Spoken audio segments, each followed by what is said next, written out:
Je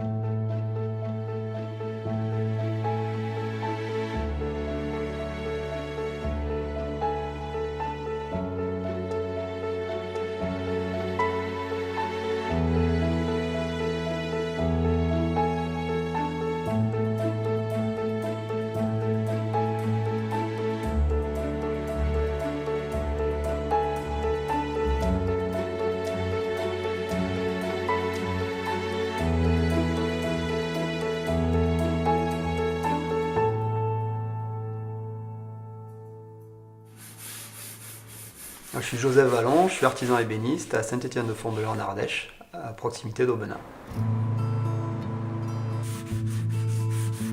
Être AES, c'est pratiquer son métier par rapport aux valeurs auxquelles on est attaché.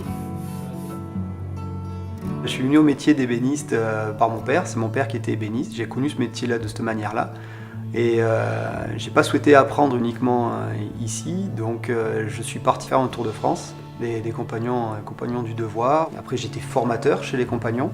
J'ai continué à voyager un petit peu après mon tour. Et après je suis revenu ici au moment de la retraite de mon père où j'ai eu le choix. Soit je restais dans une entreprise où j'étais à cette époque-là à Nice, soit je revenais ici. Et je suis bien content d'être revenu ici. La pièce de bois, quand on la prend dans la planche, il est très important de savoir où est-ce qu'elle va dans l'ouvrage. Si on prend au centre de l'arbre ou si on prend sur la périphérie de l'arbre, la pièce de bois ne va pas travailler de la même manière. Donc il est important que des pieds ou des montants de porte soient pris sur quartier. C'est un peu technique, mais c'est comme ça. Et par contre, au niveau des panneaux, on peut les prendre dans la dose pour avoir une belle flamme, pour avoir une belle ornementation. Il m'arrive de restaurer des meubles qui ont 100, 150 ans. Il y a une conception qui a été faite, qui marche toujours, de manière à ce que le bois puisse travailler sans altérer l'objet. Donc on doit fabriquer de cette manière-là, que ce que l'on fabrique aujourd'hui soit réparable dans 50, 100, 200 ans par rapport aux générations futures. Enfin, la bibliothèque est là. Ça y est. On voulait quelque chose de moderne, donc d'associer le bois, on aime le contact avec le bois, mais d'associer avec le fer, c'est quelque chose qui nous... Après on a repris au sol, il y a du parquet en chêne, donc on a repris ce code-là.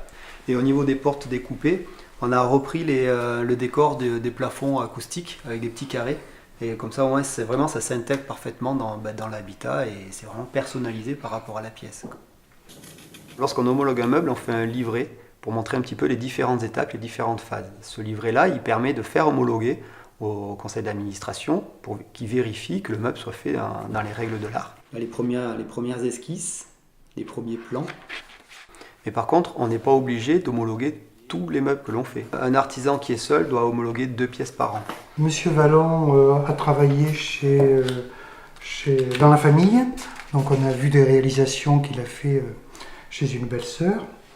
Donc ensuite, on est allé le voir.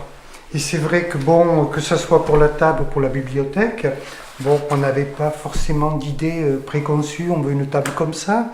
Je veux dire, il nous a ouvert les yeux sur tout ce qu'il était capable de faire, donc c'est intéressant. Et puis on a pris du temps pour faire évoluer les 2 projets. Et donc ça aussi également, ça a été très intéressant. Et puis après, il nous a fait patienter un petit peu. C'est pour cela qu'on a apprécié donc la livraison déjà de la table.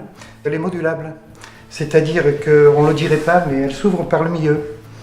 Et ce qui permet de mettre des rallonges et puis de manger à 12. Voilà, c'est un lieu de convivialité.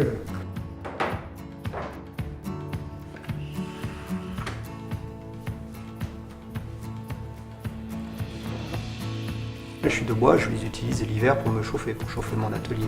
Tous les copeaux, ils sont utilisés soit pour du compost, soit pour de la litière pour les chevaux, soit pour les toilettes sèches.